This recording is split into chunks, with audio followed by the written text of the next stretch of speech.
Hello everyone, welcome to my channel. और इस video में हम शिवदास की जो बुक है बीकॉम ऑनर्स की, ये वीडियो स्पेसिफिकली बीकॉम और बीकॉम ऑनर्स के स्टूडेंट्स के लिए है। इस वीडियो में हम मैनेजमेंट प्रिंसिपल एंड एप्लीकेशन के जो बुक है हमारी, उसके बारे में हम डिस्कस करेंगे और ये पूरी प्लेलिस्ट में बनाऊंगी। और इस प्लेलिस्ट में आपको सारी अवेलेबल टॉपिक्स मिल जाएंगे, जो भी तुम्हें चाहिए वो सब कुछ मिल जाएगा। इसके अलावा अगर इस प्लेलिस्ट में या फिर अभी मैं वीडियो बनाने स्टार्ट कर रही हूँ, अगर तुम्हें कुछ ऐसा लगता है कि भाई तुम्हें नहीं पता and you wanted to know about that topic from me, so please comment down below and I will make a video on it definitely. And let's get start this video. तो ये प्रीवियस ईयर की book है। Previous year it's means that कि भाई previous time में जितने भी question paper आ चुके हैं वो हम उसके बारे में डिस्कस करेंगे। चलो स्टार्ट करते हैं। यूनिट पढ़ लेते हैं हम। इंट्रोडक्शन है, इसमें प्लानिंग है, ऑर्गेनाइजिंग है, staffing and directing and controlling है। अभी हमें पता है कि ये सारी हमने यूनिट 12th क्लास में ऑलरेडी पढ़ चुके हैं। अगर किसी को लग रहा है कि भाई नहीं पढ़ी है, जाके एक बारी बुक खोल के देखो, तुमने सब कुछ पढ़ रखा है और तुम्हें सब कुछ आता है। और जो भी बच्चा इस वीडियो को एग्ज़ाम के 1-2 दिन पहले देख रहा है, तो फिर मैं तुम्हें बता दूँ, अगर तुम टेंशन ले रहे हो, कोई टेंशन लेने की ज़रूरत नहीं है। अगर तुम्हें ज़ीरो बट्टा सन्नाटा नॉलेज है अबाउट दिस सब्जेक्ट, तुम उसके बाद भी कुछ कर लोगे, ठीक है। क्योंकि अभी तक तुमने इतना कॉन्फिडेंस भर रखा है ना अपने अंदर कि भाई हो जाएगा सब कुछ, हो जाएगा सब कुछ, तो सब कुछ हो जाएगा। Don't worry about anything, I am here for you.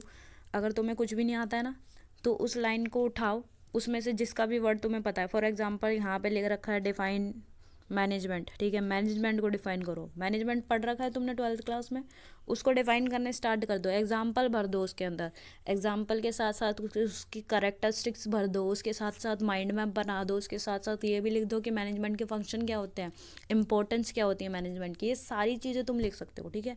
अगर तुम्हें लग रहा है कि भाई किसी भी चीज़ में तुम्हें नहीं आता कुछ भी, तो प्लीज़ ऐसा कुछ सोचना बंद करो पहले तो। क्योंकि तुम एग्ज़ाम देने जा रहे हो, कोई भगवान से मिलने नहीं जा रहे हो कि हाँ भाई तुम्हें बिल्कुल ही परफेक्ट होना चाहिए। कोई बात नहीं, अगर नहीं आता कोई बात नहीं, कुछ नहीं होता। अब इसी के साथ, इसी मोटिवेशन के साथ अभी हम पढ़ना स्टार्ट करते हैं और देखते हैं कि भाई पूरी यूनिट तो इस वीडियो में मैं कवर नहीं करूँगी, ठीक है। 1-2 क्वेश्चन ही कवर करूँगी शायद, तो देख लेना, जितना भी होएगा तुम्हारे लिए इनफ होगा। अच्छा, यहाँ पे देखो पहले तो इस वीडियो में या फिर इस चैप्टर में क्या क्या है। इम्पोर्टेंस ऑफ मैनेजमेंट या फिर मीनिंग ऑफ मैनेजमेंट के बारे में डिस्कस करेंगे। Coordination mechanism in organisation. Coordination mechanism क्या होता है एक ऑर्गेनाइजेशन में और कैसे वर्क करता है, तुम्हें पता होना चाहिए, ठीक है। कोऑर्डिनेशन बहुत इंपॉर्टेंट होता है किसी भी ऑर्गेनाइजेशन के लिए, पता है ना तुम्हें, ये बात पता होगी। Management as an elective modern discipline. Theory of management, classical and new classical and modern construction of management, ठीक है। मैनेजरियल फंक्शन पढ़ेंगे, रोल पढ़ेंगे, इंपॉर्टेंस एंड कम्पिटेंसीज, ये सारी चीज़ें अब हम पढ़ने वाले हैं या फिर आगे आने वाली वीडियोस में पढ़ने वाले हैं। अच्छा, जो हमारा क्वेश्चन डिज़ाइन होता है ना, वो डिफरेंट थिंग्स से हो सकता है। मान लो कि भाई अब कोई वो लाइन दे देंगे एग्ज़ाम में और लिख देंगे भाई इसे डिफ़ाइन करो, या फिर ये बताओ कि ये सच है या फिर झूठ है, या फिर तुम इसे एक्सेप्ट करते हो या नहीं करते हो, ठीक है। कोई भी एक लाइन दे देंगे कि मैनेजमेंट इज़ पर्सवेसिव, मान लो ये दे दी, तो तुम्हें उसको बताना पड़ेगा कि हाँ तुम उससे एक्सेप्ट करते हो, उसके बारे में तुम्हारे क्या थॉट्स हैं। तो फिर ये पूरा चीज़ें उनके बारे में लिखना है। अगर तुम्हारा क्वेश्चन आया discuss the concept of management या फिर एक्सप्लेन इट्स इम्पोर्टेंस, ये क्वेश्चन आया कि भाई मैनेजमेंट के कंसेप्ट के बारे में बताओ और उसकी इंपॉर्टेंस के बारे में बताओ। अगर ये नहीं आया तो अगर ये वाला आया define management and discuss it's objective and importance, या फिर explain the objective of management. अगर ये इनमें से कोई भी चीज़ें तुम्हारे क्वेश्चन पेपर में आती है, तो फिर तुम्हें आंसर यही लिखना है, ठीक है। Everyone should be alert because we are starting to learn तो क्या, हम रिवाइज कर रहे हैं, तुम्हें पहले से पता है सब कुछ, ठीक है। पहले से पता है, ये मैं इस मोटिवेशन के साथ बोल रही हूँ, इस माइंडसेट के हिसाब से बोल रही हूँ, क्योंकि तुमने सब कुछ पढ़ रखा है। नालायक नहीं हो तुम, डम्ब नहीं हो, तुम्हें सब कुछ आता है, ठीक है। So listen to me guys, management refers to art of getting things done. Starting से पढ़ते आ रहे हैं, आर्ट है वो क्या करती है, थिंग्स को डन करवाती है, ठीक है, थ्रू अदर्स, किससे, अदर्स से। It deals with the human element, human element के साथ डील करती है, किसके लिए, ऑर्गेनाइजेशन के लिए, ठीक है। और क्यों करती है, aims at achieving the goals, aim क्या होता है इसका, अचीव करने का गोल, और ऑब्जेक्टिव, किसके किसके ऑब्जेक्टिव, ऑर्गेनाइजेशन के ऑब्जेक्टिव, ठीक है। Management play a key role in utilising the scarce resource of an organisation both effectively and efficiently. Management क्या करती है, ये हेल्प करती है यूटिलाइज करने के लिए, क्या यूटिलाइज करने के लिए, स्केर्स रिसोर्स, स्केर्स रिसोर्स जो भी हमारे पास, जो बहुत कम तादाद में हमारे पास रिसोर्स हैं, उसको इफ़ेक्टिवली और एफिशिएंटली यूज़ कैसे कर सकते हैं, ठीक है, मैनेजमेंट हेल्प करती है। The concept of management revolve around the interrelationship between the function and its impact on utilization of various resources. Management किसके साथ एक रिलेशनशिप बिल्ड करती है, इंटर रिलेशनशिप, यानी कि सह संबंध, मतलब एक दूसरे के ऊपर डिपेंडेंट, एक तो इसके फंक्शन के साथ और इसके utilisation, the impact of utilisation of various resources, इसके साथ, ठीक है। अच्छा, यहाँ से अब एक बार ये वाली लाइन देखो कि management aims at achieving personal and organisation goal. Management क्या करती है भाई, हेल्प करती है पर्सनल और ऑर्गेनाइजेशन गोल। पर्सनल गोल किसके, एम्प्लॉय के, और ऑर्गेनाइजेशन गोल किसके, ऑर्गेनाइजेशन के, ऑब्वियो है ना। Through proper planning, organizing, staffing, directing and controlling, ठीक है। ये सारी चीज़ें अभी हमें तक पता है कि हम किसके कैसे गोल अचीव कर सकते हैं, with proper planning, organizing, staffing, directing and controlling के साथ। अब हम कुछ इसकी डेफिनेशन देख लेते हैं, यहाँ पे लिखी हुई है। फॉर एग्जांपल यहाँ पे लिखा हुआ है, management is a process of designing and maintaining an environment in which individual working together in groups efficiently accomplish the selected aim। यहाँ पे क्या लिखा गया है कि भाई जो मैनेजमेंट होता है ना, वो क्या होता है, एक प्रोसेस है जिसमें हम क्या करते हैं भाई, जिसमें हम डिज़ाइन करते हैं और मेंटेन करते हैं अपना ऐसा एनवायरनमेंट जिसमें जो इंडिविजुअल है, ठीक है, वो वर्क करता है एक साथ, एक ग्रुप में, ठीक है, एफिशिएंटली, ताकि जो हमारे एम्स हैं या फिर जो हमारे सिलेक्टेड एम्स हैं जो हमने पहले डिसाइड कर दिए हैं, वो हमारे अचीव हो सकें, ठीक है, अकम्प्लिश हो सकें, ठीक है। Next, management is a process by which corporate group direct action towards common goal.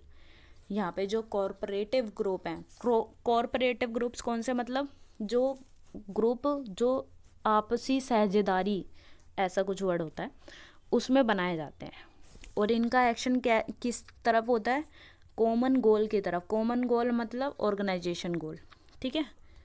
Management is the process by which manager create, direct and maintain and operate purposive organization through systematic and coordinative human efforts।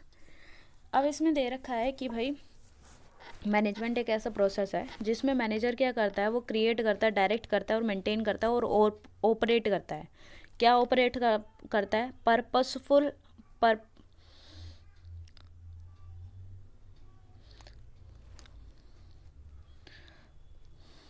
क्या operate करता है, एक ऐसा systematic and coordinative human efforts को ये सारी चीज़ें करते हैं ह्यूमन एफर्ट्स के साथ, ताकि क्या हो, एक हमारा जो पर्पस है ऑर्गेनाइजेशन का वो अचीव हो सके सिस्टमेटिकली, ठीक है। अब यहाँ पे और बहुत सारी डेफिनेशन दे रखी है, रीड करके बता देती हूँ तुम्हें, समझ में तो आ ही गया होगा कि मैनेजमेंट है तो होता क्या है। मैनेजमेंट का मतलब होता है मैनेज करना। क्या मैनेज करना, लोगों को मैनेज करना, किस लिए, ताकि हम गोल्स को सबको अचीव कर सकें बहुत अच्छे ढंग से, ठीक है।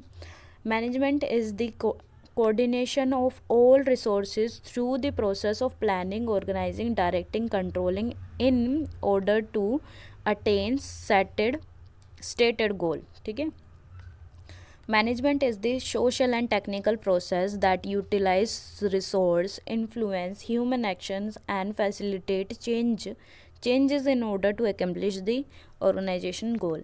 Management is the process of working with and through others to achieve organization objective in changing environment. Center to this purpose is effective and efficiently use of limited resource. सब डेफिनेशन में ये बात कही गई है कि हमें मैनेजमेंट जो होता है एक प्रोसेस होता है जिसमें ह्यूमन इन्वॉल्व होते हैं, ह्यूमंस के एफर्ट्स इन्वॉल्व होते हैं। किस वे में? Planning, organizing, staffing and directing के वे में वो पूरे अच्छे से सिस्टमेटिकली क्या करते हैं, ऑर्गेनाइजेशन के गोल को अचीव करते हैं। अब इसके अलावा यहाँ पे दे रखा है कि जो मैनेजमेंट होता है उसके क्या कैरेक्टरिस्टिक्स होते हैं। बचपन से पढ़ते हुए आ रहे हैं, आप खुद ही बता दो भाई। मैनेजमेंट गोल ओरिएंटेड होता है, यानी कि गोल के टूवर्ड्स काम करता है। मैनेजमेंट इसके अलावा क्या होता है, परवेसिव होता है। परवेसिव का मतलब होता है कि भाई हर जगह काम करेगा ये, ठीक है, हर टाइप में, हर लेवल पे, ठीक है। हर टाइप का तो ये दे रखा है, लेवल हमें पता है कि भाई कैसे लेवल चलता है, टॉप टू लो, ठीक है। मैनेजमेंट इज मल्टी डायमेंशनल का मतलब क्या है, मैनेजमेंट वर्क में भी काम करेगा कि भाई काम कैसे हो रहा है, ठीक है। मैनेजमेंट पीपल में भी काम करेगा, जो हमारे लोग हैं वो कहाँ पे क्या काम कर रहे हैं, ठीक है। मैनेजमेंट ऑफ ऑपरेशन में भी काम होएगा, ठीक है। ऑपरेशन के बाद हम बात करते हैं मल्टी डायमेंशनल का मतलब पता है हमें कि मल्टी का मतलब बहुत ज़्यादा, डायमेंशन का मतलब बहुत तरीक़ों से या फिर बहुत जगहों पर, ठीक है। Management is a continuous process. Starting से अभी तक हम पढ़ते आए हैं कि मैनेजमेंट कभी भी रुकता नहीं है, ठीक है। ये स्टार्ट होता है प्लानिंग से, एंड होता है कंट्रोलिंग पे। ये नहीं, इसका मतलब ये नहीं है कि स्टार्टिंग और एंड, अगर हमने प्लानिंग कर ली और उसके बाद सारे स्टेप करके हम कंट्रोलिंग पे पहुंच गए, उसके बाद मैनेजमेंट जो है वो रुक जाएगा, नहीं, ऐसा बिल्कुल भी नहीं होने का, और सोचना भी मत ऐसा होएगा। कंट्रोलिंग के बाद जब हमारे कंट्रोल में कुछ ना कुछ अगर हमें दिख रहा है, जो भी प्रॉब्लम आएगी, जो हमने गोल स्टेट करे हैं, जो हमने बताए हैं गोल कि भाई ये गोल होने चाहिए अचीव, अगर वो नहीं हुए तो हम क्या करेंगे, दोबारा प्लानिंग करेंगे, उसके बाद दोबारा वही प्रोसेस सारा स्टार्ट करेंगे। तो कंटिन्यूस होता है, हमेशा चलता रहता है, कभी भी रुकता नहीं है मैनेजमेंट, ठीक है। आज हमारा कुछ, आज हमने मान लो कि भाई हमने कुछ स्टेट किया है कि भाई हमारा इतना प्रॉफिट होना चाहिए, मान लो 50 लाख का प्रॉफिट होना चाहिए, ठीक है। उसके बाद मान लो कि भाई प्रॉफिट हो भी गया, है ना। हम हर केस में तो ये नहीं बता सकते कि भाई हमारा जो गोल था, वो जो हमने स्टेट किया था वो नहीं हुआ, ये तो नहीं कह सकते हम। तो फिर हम क्या करेंगे कि भाई, एक मिनट रुक जाओ। अच्छा, अब हम नेक्स्ट बात करते हैं। हमने कंटिन्यूस प्रोसेस पढ़ लिया था, जिसमें हमने ये देखा था कि जो मैनेजमेंट होता है वो कंटिन्यूस पीरियड पे काम करता है, यानी कि हमेशा काम करता रहता है, कभी भी अलग नहीं होता, ठीक है। अच्छा, तो अब हम बात कर लेते हैं management as a group activity. Group activity में हम क्या देखते हैं कि हर एक इंडिविजुअल में अपनी एबिलिटीज़ होती है, अपनी कैपेबिलिटीज़ होती हैं, और हर किसी की अलग अलग डिफरेंट होती है, ठीक है। हर इंसान अपने फील्ड में अच्छा करता है, ठीक है। तो जितनी भी हमारी, मान लो कि यहाँ पे दे रखा है कि भाई जो इंडिविजुअल की कैपेबिलिटीज़ हैं, ठीक है, और जो हमारे ऑर्गेनाइजेशन की नीड है, ठीक है, उसके अकॉर्डिंग हम उनसे वो चीज़ें लेंगे और एक ग्रुप में वो एक्टिविटी परफॉर्म करवाएंगे, ताकि हमारा जो ऑर्गेनाइजेशन का गोल है वो कंप्लीट होए। यहाँ पे लिख रखा है management deals with a group of individual with different capabilities and needs and coordinate their efforts in the common direction. यानी कि जितनी भी उनकी कैपेबिलिटीज़ हैं और जो उनकी नीड है, उनके अकॉर्डिंग हम क्या बनाएंगे, ग्रुप बनाएंगे। उसके बाद हम क्या करेंगे, उनके जो एफर्ट्स उन्होंने दिए हैं, उन इंडिविजुअल्स ने दिए हैं, उनको एक कॉमन डायरेक्शन प्रोवाइड करेंगे। कॉमन डायरेक्शन किस डायरेक्शन में होएगी, ऑर्गेनाइजेशन के गोल को अचीव करने के डायरेक्शन में होएगी। नेक्स्ट हम बात कर लेते हैं management is a dynamic function. हमें पता है कि मैनेजमेंट जो होता है डायनेमिक फंक्शन होता है। इसका मतलब ये होता है कि वो हमेशा चेंज होता रहता है, क्योंकि हमारी सोसाइटी हमेशा चेंज होती रहती है। सोसाइटी के नॉर्म्स, वैल्यूज़, सिस्टम, बिलीव्स एक पर्टिकुलर इंटरवल पर आके चेंज होते हैं कहीं ना कहीं, है ना। तो फिर जो मैनेजमेंट होता है वो भी चेंज होता रहता है जैसे सोसाइटी चेंज होती है, ठीक है।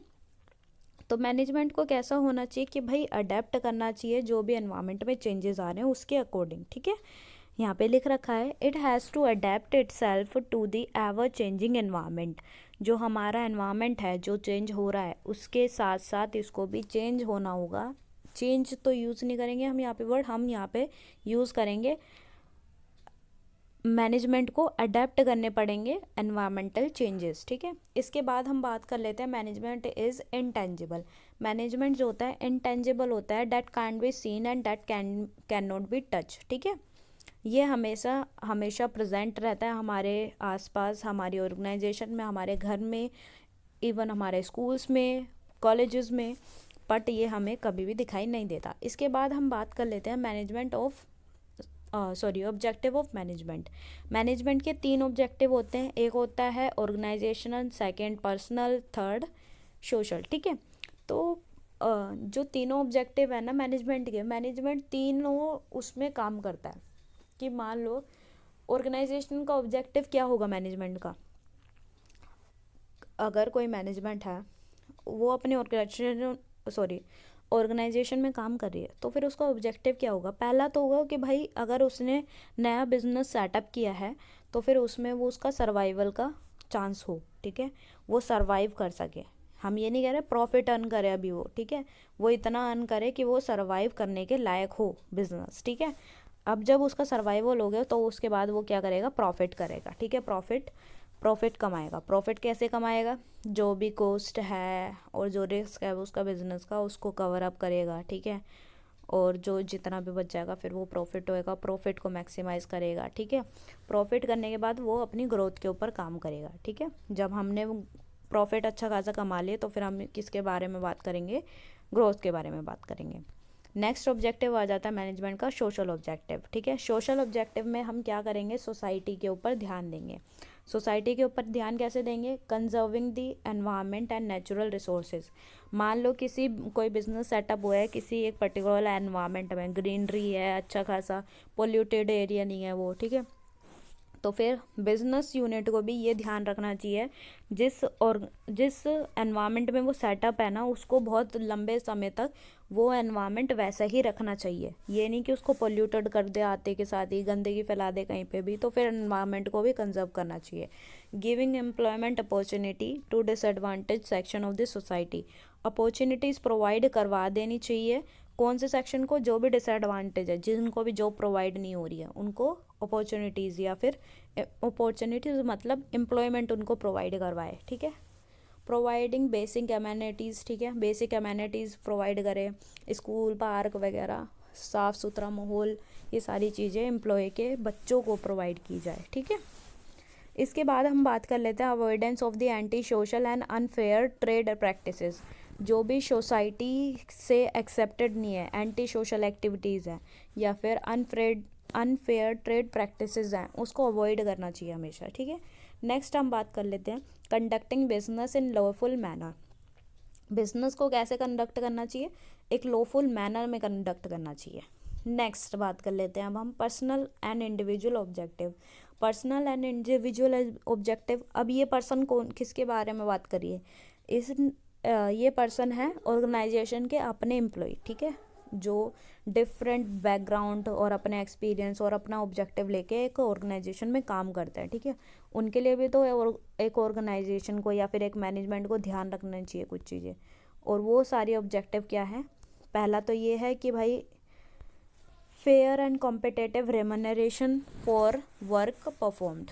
जो भी वर्क परफॉर्म्ड हो रहा है उसके लिए फेयर और कॉम्पिटेटिव रेमनरेशन होना चाहिए, यानी कि उनको सैलरी ऐसी प्रोवाइड करनी चाहिए। गुड वर्किंग कंडीशन होनी चाहिए, ये नहीं कि गंदगी में एम्प्लॉयज़ को बिठा दिया, या फिर बहुत ज़्यादा गर्मी है बाहर और फिर एम्प्लॉयज़ जो हैं वो भी गर्मी में काम कर रहे हैं, कोई एसी की व्यवस्था नहीं है ना, कोई फूड फैसिलिटी, कैंटीन की फैसिलिटी नहीं है, तो फिर गुड वर्किंग कंडीशन उनको प्रोवाइड करनी चाहिए। इसके बाद हम बात करते हैं opportunities for personal growth, training and development. Opportunities देनी चाहिए ताकि उनकी पर्सनल ग्रोथ होए, और उनको time to time training and development के प्रोग्राम से उनको कंडक्ट करवाने चाहिए, ताकि जो पर्सन है उसका ग्रोथ हो सके, उसका माइंड डेवलप हो सके, इस चीज़ के लिए। नेक्स्ट हम बात कर लेते हैं जॉब सिक्योरिटी के बारे में और provision for the social security. Provision provide करे सोशल सिक्योरिटी के प्रति, यानी कि कोई भी सोसाइटी में उनको कुछ दिक्कत हो तो फिर उसके लिए कुछ फैसिलिटी हो, जॉब सेटिस्फेक्शन हो, ठीक है। और जॉब सिक्योरिटी कैसे हम मान लेते हैं, जैसे अभी 10,000 एम्प्लॉय गूगल ने निकाल दिए थे, तो फिर क्या मतलब उनकी जॉब सिक्योरिटी क्या ही रह गई है ना। कुछ जॉब सिक्योरिटी नहीं है, ऐसे ही निकाल दिए थे। और जॉब सेटिस्फेक्शन हो, काम करने में उनका जी लगना चाहिए, उनको पहचान मिलनी चाहिए उसके काम से, ठीक है। नेक्स्ट हम बात कर लेते हैं importance of management. Importance of management में हमें स्टार्टिंग से पता है, जो मैनेजमेंट का जो गोल होता है वो क्या होता है, अचीव करना। क्या अचीव करना, ग्रुप गोल को अचीव करना। ग्रुप गोल मतलब ऑर्गेनाइजेशन का गोल, ठीक है। Management help in achieving overall objective of the organization by providing common direction to individual efforts. जो भी इंडिविजुअल एफर्ट्स होंगे उसको ऑर्गेनाइजेशन गोल के टूवर्ड्स लेकर जाए ना, ये मैनेजमेंट का काम है, ठीक है। इंक्रीजिंग एफिशिएंसी, एफिशिएंसी को इंक्रीज करना। एफिशिएंसी कैसे इंक्रीज होएगी, by optimum utilization of resources, ठीक है। जो रिसोर्सेज हमें प्रोवाइड किए गए हैं उसका अच्छे से यूज़ करना, ठीक है। अच्छे से कैसे यूज़ कर सकते हैं अब हम रिसोर्सेज को, प्लानिंग से, ऑर्गेनाइजिंग से, स्टाफिंग से, डायरेक्टिंग से और कंट्रोलिंग से, ठीक है। नेक्स्ट हम बात कर लेते हैं create a dynamic organization. Dynamic organization में अभी हमने बात करी थी, जो हमारा एनवायरनमेंट है वो हमेशा चेंज होता रहता है, तो उसी के साथ साथ मैनेजमेंट को भी उन सब चेंजेस को अडेप्ट करना चाहिए। उनको पता होना चाहिए अगर कुछ चेंजेस आ रहे हैं तो फिर उसको कैसे अडेप्ट कर सके, कैसे उसके साथ एक बैलेंस सा क्रिएट कर सके, ठीक है। नेक्स्ट हम बात कर लेते हैं help in achieving personal objective. Personal objective को अचीव करने में हेल्प करता है। जब मैनेजमेंट ऑर्गेनाइजेशन के गोल सेट करता है उसके साथ साथ पर्सनल गोल्स भी सेट हो जाते हैं, ठीक है। पर्सनल ऑब्जेक्टिव भी सेट हो जाते हैं हर इंडिविजुअल के, कि भाई अगर मैंने ये अपना काम कर दिया, अपना काम मतलब ऑर्गेनाइजेशन का काम कर दिया, 10% उनको सेल दे दी, तो फिर इसमें मेरे को इंसेंटिव कुछ मिलेगा, तो फिर पर्सनल ऑब्जेक्टिव भी फुलफिल हुए ना उसके साथ साथ। तो यही बताया रखा है यहाँ पे। Help in developing of society. Helping developing of society कैसे हुआ है यहाँ पे, एक साउंड ऑर्गेनाइजेशन क्रिएट करती है एक साउंड सोसाइटी को। It produce good quality product, ठीक है। बहुत अच्छी क्वालिटी के प्रोडक्ट और सर्विसेज उनको प्रोवाइड करती है सोसाइटी में। क्रिएट करती है एम्प्लॉयमेंट अपॉर्चुनिटीज़, अडोप्ट करती है new technology for the greater good of people, ठीक है। हर एक नई टेक्नोलॉजी यूज़ करेगी ताकि लोगों की भलाई हो सके। नेक्स्ट अब हम बात कर लेते हैं फंक्शन ऑफ मैनेजमेंट। मैनेजमेंट के कितने फंक्शन हैं अभी हमने पढ़े हैं, planning, organizing, staffing, directing and controlling. पहला फंक्शन होता है प्लानिंग। प्लानिंग में हम क्या करते हैं, प्लान करते हैं। प्लान का मतलब क्या होता है, एडवांस में ये सोचना कि अभी हमें करना क्या है, ठीक है। और प्लानिंग जो होता है वो प्राइमरी फंक्शन होता है किसी भी मैनेजमेंट का, ठीक है। The first function performed by every manager and is the base of all other function. It involve selection of, इसमें क्या क्या होता है, हम क्या करते हैं, सिलेक्शन करते हैं ऑब्जेक्टिव के, पॉलिसीज सेलेक्ट करते हैं, प्रोसीजर्स और प्रोग्राम सेट करते हैं, ठीक है। सेलेक्ट करके रखते हैं, ठीक है।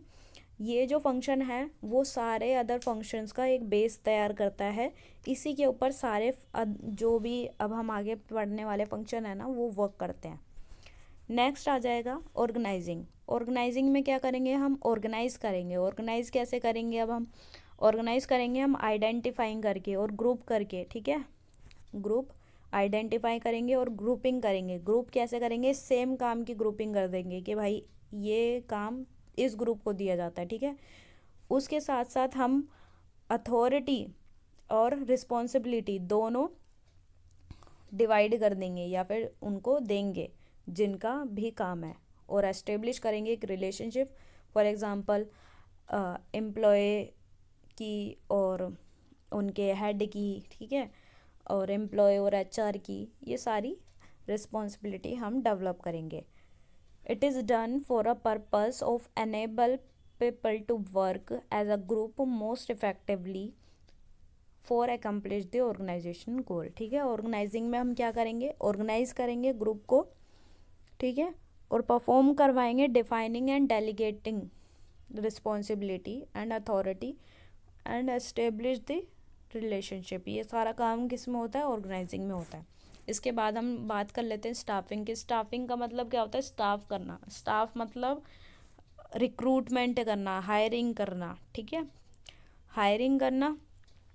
अच्छा, स्टाफिंग में एक चीज़ ना, एक बहुत बड़ी चीज़ के ऊपर ध्यान दिया जाता है, विच इज़ दैट, ये वाली, to have right man at the right job at the right place and sorry right time, ठीक है। इसमें हम इसके ऊपर इसलिए बात करते हैं, मान लो कि भाई अगर मेरा एक बिजनेस है, ठीक है, उसमें 50 लोग काम कर रहे हैं और मेरे को और किसी स्टाफ की ज़रूरत नहीं है, उसके बाद भी अगर मैं कुछ एडवर्टीजमेंट ऐसे निकाल रही हूँ कि मेरे को स्टाफिंग करनी है ना, तो फिर वो तो रॉन्ग होगा, क्योंकि मेरे को स्टाफ की ज़रूरत नहीं है। मेरे पास 50 स्टाफ ऑलरेडी रखा हुआ है मेरे पास। अगर मैं उसको 60 बना दूँ तो फिर उसमें मेरा कोई प्रॉफिट नहीं बनेगा। मेरे को 10 लोगों की सैलरी और देनी पड़ेगी, 10 लोगों का और मेंटेनेंस देना पड़ेगा, इसमें मेरे को कोई प्रॉफिट नहीं है। तो फिर हमें क्या करना है स्टाफिंग में, राइट मैन हो पहला तो, ठीक है। राइट मैन मतलब कि सही व्यक्ति हो, जॉब करने लायक व्यक्ति हो, उसकी कैपेबिलिटीज़ हो, उसकी क्वालिटीज़ हो कि वो उस काम को कर सके, ठीक है। राइट जॉब हो उसके लिए, राइट मैन राइट जॉब, ठीक है। मान लो कि भाई ये वेब डेवलपर है, ठीक है, ये जो काम करता है, राइट मैन जो है हमारा वेब डेवलपर है, और जो हमारी वैकेंट प्लेस है वो है मान लो एक एचआर की है, ठीक है, हमारे पास जॉब एचआर की है और ये वेब डेवलपर है, तो फिर इनका तो कोई रिलेशन नहीं बन रहा ना अभी यहाँ पे। तो फिर हम इसको रिक्रूट क्यों करेंगे, हमें राइट मैन चाहिए और राइट जॉब पे चाहिए और राइट टाइम पे चाहिए, जब मुझे नीड हो उस इंसान की उस टाइम पे चाहिए, है ना। तो ये क्या होती है, स्टाफिंग होती है। इसके बाद में हम डायरेक्टिंग की बात करते हैं। डायरेक्टिंग जो होता है एक्चुएटिंग फंक्शन होता है, ठीक है, एक्चुअली हैपन होती है ये सारी एक्टिविटीज़ में। मतलब जितना भी अब हमने डिसाइड करा था, जितना भी स्टाफिंग कर लिया अब हमने, उसको हम प्रेजेंट करेंगे, हम काम पे ध्यान देंगे अब हम, ठीक है। यहाँ पे क्या करेंगे हम, इसमें the process of directing include 4 element. Directing के प्रोसेस में 4 एलिमेंट होते हैं। पहला होता है supervision, leadership, motivation and communication. ये हमने डायरेक्टिंग में 12th क्लास में भी पढ़ रखा है कि डायरेक्टिंग में होता क्या है।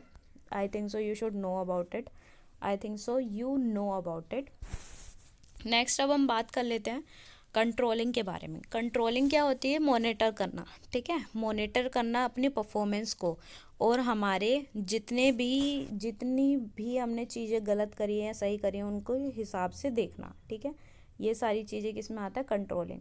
और जब हमने एक बारी कंट्रोलिंग कर ली, उसके बाद हम दोबारा देखेंगे कि हमने जितना भी काम करा है वो सही है या नहीं है। अगर उसमें भी कोई दिक्कत होती है फिर दोबारा हम प्लानिंग के ऊपर पहुंच जाएंगे, ठीक है।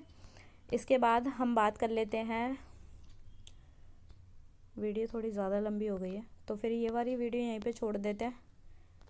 अगली वीडियो में हम बात कर लेंगे क्लासिकल अप्रोचेस के बारे में, और what do you understand by coordination. Coordination तो अभी हमने पता है क्या होता है। कोऑर्डिनेशन का मतलब क्या होता है, orderly arrangement of group efforts to providing unity.